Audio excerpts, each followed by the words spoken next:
Hi friends, welcome back to our YouTube channel. మీరు చూస్తున్నారు master TV. నేను మీ Vijay Kumar. So ఈరోజు అన్ని ముఖ్యమైనటువంటి దినపత్రికలలో వచ్చినటువంటి విద్యా ఉద్యోగ సమాచారం ఏముందో చూసేటటువంటి ప్రయత్నం అయితే చేద్దాం. ఇక మిత్రులందరూ కూడా తప్పకుండా వీడియోని లైక్ చేసి ఈ యొక్క వీడియోని మీ ఫ్రెండ్స్ అందరికి కూడా వాట్సాప్ గ్రూప్లలో షేర్ చేయండి. ఫస్ట్ చూసినట్లయితే టిఎస్పిఎస్సి వైఫల్యాలపై మరి హైకోర్టు జడ్జితో విచారణ జరిపిస్తారంట. సో సిట్టింగ్ న్యాయమూర్తిని కేటాయించాలని కోరుతూ లేఖ రాస్తామని చెప్పేసి ఇక్కడ మనకు ఈరోజు ఈనాడు పేపర్లో రావడం జరిగింది. సో పోస్టింగుల్లో మరి పారదర్శకత, వసతుల గరిష్ట వినియోగం, సీఎం కాన్వాయ్కి మరి కొత్త వాహనాలు అవసరం లేదు.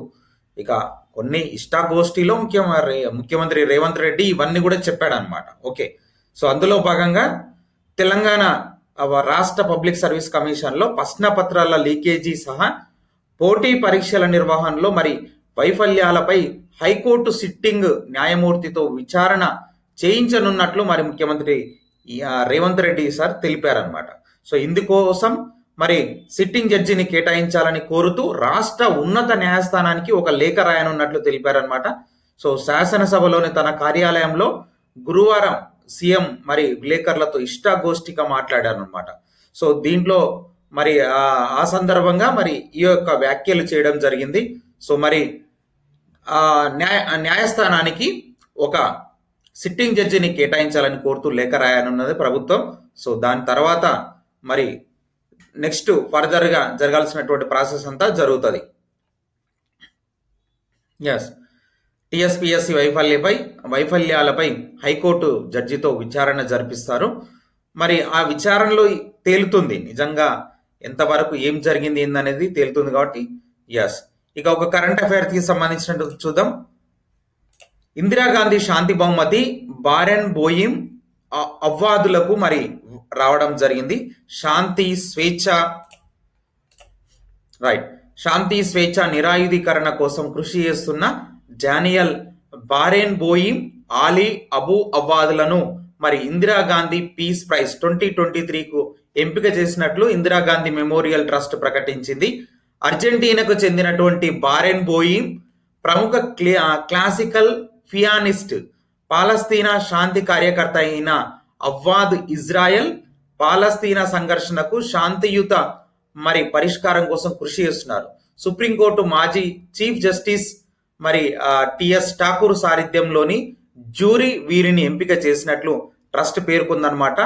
బారెన్ బోయిమ్ తన సంగీత ప్రదర్శనలు ట్రూపుతో పశ్చిమాసియాలో శాంతికి కృషి చేస్తున్నారు. ఇందుకోసం ఇజ్రాయెల్, పాలస్తీనా, అరబ్, ఉత్తర ఆఫ్రికన్ దేశాల యువతతో West Eastern Divan Orchestra Barenboim Said academy స్థాపించారనమాట.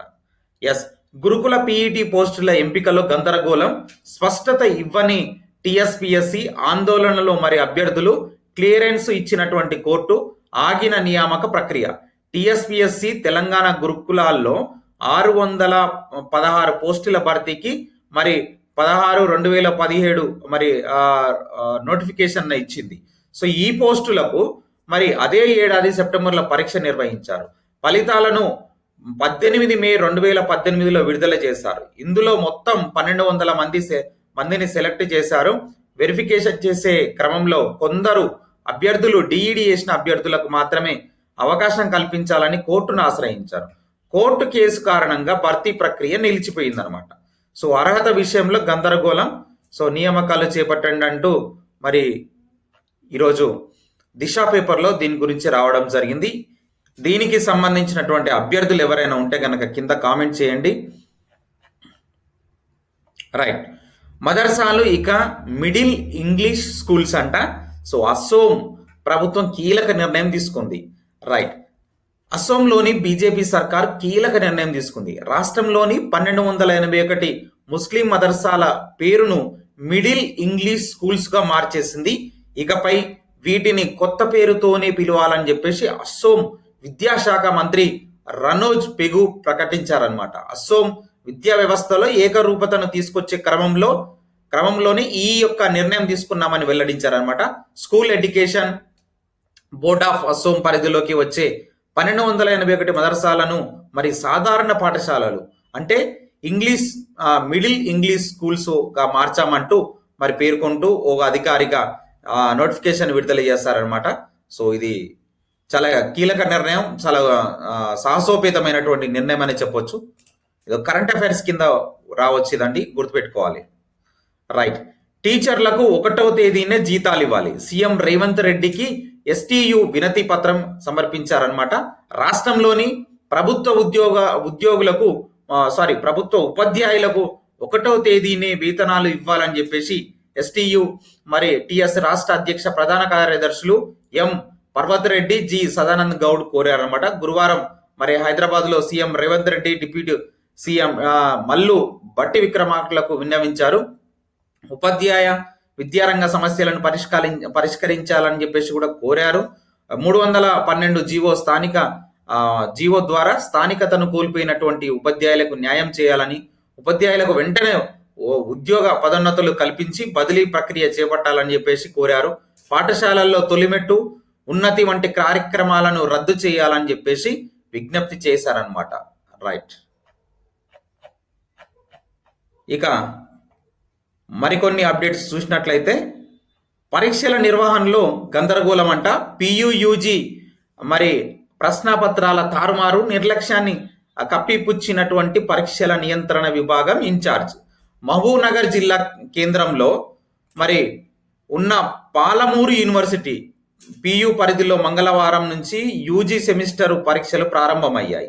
ఈ క్రమంలో గురువారం ఆంగ్లం సబ్జెక్టు పరీక్షకు గాను కొత్త సిలబస్ కాకుండా పాత సిలబస్ ప్రకారం విద్యార్థులు ప్రశ్నపత్రాన్ని అందజేయడంతో అయోమయం నెలకొన్నది. ఈ విషయమై మరి విద్యార్థులు ప్రశ్నించడంతో కొత్త సిలబస్ తో కూడిన ప్రశ్నపత్రాన్ని ఇచ్చారనమాట. ఫలితంగా 9:30 గంటలకు ప్రారంభం కావాల్సిన పరీక్ష 45 నిమిషాలు ఆలస్యంగా ప్రారంభమైనది. విద్యాశాఖ ఎవరికో ఇప్పటికే ఆ విభాగంలో ఎన్నో మరి సమస్యలు, బీభత్సమైనటువంటి సమస్యలు విస్తరణలోకి ఎవరికి దక్కేనోనని చర్చ ఆంధ్రప్రభలో వచ్చిందండి. ఇది విద్యాశాఖ మరి కీలక శాఖ అయినటువంటి విద్యాశాఖకు పూర్తి స్థాయిలో మంత్రి లేరు. అసలే రాబోయేది పరీక్షా కాలం. 10th ఇంటర్ వార్షిక పరీక్షలతో పాటు ఎంసెట్, సిపిగెట్, ఇతర ఎంట్రన్స్ పరీక్షలు మరి జరగనున్నాయి. విద్యాశాఖ అనేది చాలా పెద్ద డిపార్ట్మెంట్. రాష్ట్రంలోనే దాదాపు 41,000కు పైగా ప్రభుత్వ, ప్రైవేటు పాఠశాలలు ఉన్నాయి. ఇందులో 59 లక్షల మందికి పైగా విద్యార్థులు చదువుతున్నారు. వీటికి అదనంగా ఇంటర్మీడియట్, డిగ్రీ, పీజీ కాలేజీల్లో లక్షలాది మంది విద్యార్థులు ఉన్నారు. మరి ఈ తరుణంలో మరి విద్యాశాఖ ఎవరికి ఇస్తారు ఏందనేది ఒక ఆర్టికల్ రావడం జరిగింది. లీకేజీలపై విచారణ సిట్టింగ్ జడ్జితో జరిపించాలంటూ హైకోర్టులో అఫిడవిట్ వేస్తాము. మరి కొత్త టీఎస్పీఎస్సీతో ఉద్యోగ నియామకాలు చేపడతామంటూ క్లియర్ గా చెప్తున్నాడు ముఖ్యమంత్రి సార్ అయితే. రైట్. మరి ఎవరు రాబోతున్నారు మరి ఈ కొత్త టీఎస్పీఎస్సీతో ఉద్యోగ నియామకాలు అంటే దాంట్లో బోర్డ్ ఆఫ్ మెంబర్స్ ఎవరు, చైర్మన్ ఎవరు, ఇవన్నీ కూడా మనకు ఒక వారం 10 రోజులలో ఈ ప్రాసెస్ అంతా మరి ఒక కొలిక్కి వచ్చేటటువంటి అవకాశం అయితే ఉన్నది. మరి నిరుద్యోగులందరూ ఎదురు చూడాల్సిందే, తప్పదు. తర్వాత జిఎస్డిపిలో రాష్ట్రానికి 8వ స్థానం. జిఎస్డిపి మరి 13.13 లక్షల కోట్లు, దేశంలో రాష్ట్రానికి 8వ స్థానం. జాతీయ సగటు కంటే ఎక్కువ వృద్ధి రేటు. రాష్ట్రంలో తలసరి ఆదాయం 3,12,398. మరి 3వ స్థానంలో తెలంగాణ రాష్ట్రం. రంగారెడ్డి జిల్లా టాపు, వికారాబాద్ లాస్ట్.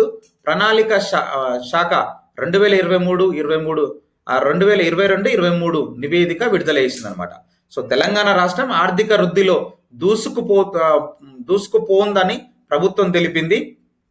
మరి 2022-23 ఆర్థిక సంవత్సరంలో గణనీయమైనటువంటి వృద్ధి సాధించిందని పేర్కొందనమాట. సో తెలంగాణ రాష్ట్రం ఆర్థిక వృద్ధిలో దూసుకుపోతుందంట. రైట్. సో ఇది ఫ్రెండ్స్ ఈ రోజు ఉన్నటువంటి ముఖ్యమైనటువంటి విద్యా ఉద్యోగ సమాచారం.